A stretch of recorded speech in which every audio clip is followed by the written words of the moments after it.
இதுதாங்க பளிங்கிக்காய் தைலம்.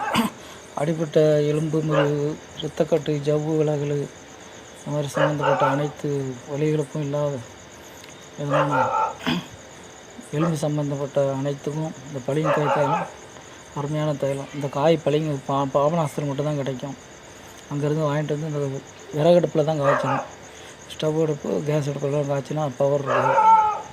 விறகடுப்பு மூலியம் காய்ச்சினா தான் மருந்துக்கு பவர்.